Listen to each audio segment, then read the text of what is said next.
Opa, valendo! Então tá. Se vocês fizerem então, esse exercício de tentar abrir as formas estruturais de uma molécula como C6H12, vocês vão achar diversos alquenos e diversos ciclanos. Só para dar um exemplo, né? Porque a gente tem uma fórmula aí, CnH2n. Isso é um problema para os químicos. É um grande problema porque a mesma fórmula molecular está escondendo diversas fórmulas estruturais diferentes, certo? Que são compostos diferentes, vão ter do nome diferente até propriedades químicas também diferentes, certo? Bom, então, o que nós vamos fazer? Nós vamos criar um organograma para estudar esse fenômeno. Esse fenômeno chama-se isomeria.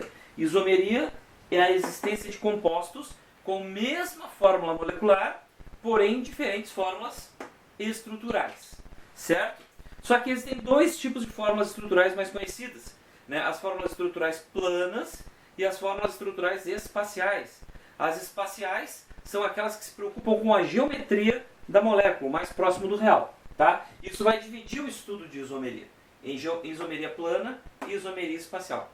O estudo de isomeria é justamente procurar a diferença entre as estruturas que possuem a mesma fórmula molecular, justamente para desambiguar, para diferenciar uma da outra, quimicamente falando, tá? Quando a gente fala de isomeria plana, tá, nós estamos falando de uma diferença entre os dois compostos, ou mais, que estão sendo comparados, tá, que pode ser evidenciada, tá, em relação à fórmula estrutural plana. Então, exemplo, no C6H12, vocês podem montar várias fórmulas e vocês vão descobrir que tem um grupo de moléculas abertas insaturadas, né, alquenos, e um grupo de moléculas fechadas saturadas, de ciclanos. Então aí já temos uma diferença muito nítida, que na própria fórmula estrutural plana já se percebe. Quais são as diferenças que a gente pode achar nas fórmulas estruturais planas que vão caracterizar tipos de isomeria? Diferenças de núcleo de cadeia, quando a diferença, então, na cadeia em termos de forma, se ela é aberta, fechada, saturada, saturada, ou de tamanho da cadeia principal. Isomeria de posição, quando a diferença é a posição de uma insaturação, de uma ramificação, de grupo funcional. De função, né, quando tem funções diferentes. Um caso muito clássico é ter confusão entre álcool e éter, tá? Um exemplo clássico. De compensação ou metameria, quando há deslocamento de um heteroátomo dentro da cadeia, tá? E a dinâmica ou tautomeria, quando há um equilíbrio químico entre funções, tá? Então nós vamos estudar depois cada um desses casos detalhadamente. A isomeria espacial é bem mais complicada e as diferenças entre os compostos vão exigir um estudo da fórmula estrutural espacial, portanto, da geometria da coisa. Essas aqui são bem mais trabalhosas.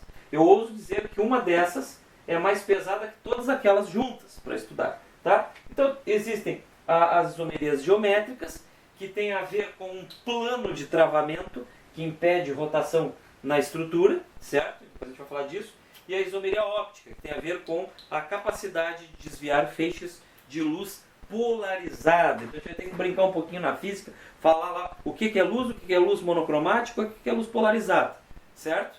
E aí nós fechamos esse estudo de isomeria. Talvez o conteúdo de química orgânica mais presente em provas, em vestibulares e coisas assim, tá? E é um estudo muito importante, né? Separar uma coisa da outra quando elas são muito parecidas é importantíssimo para químicos, tá? Então esse é o básico de isomeria.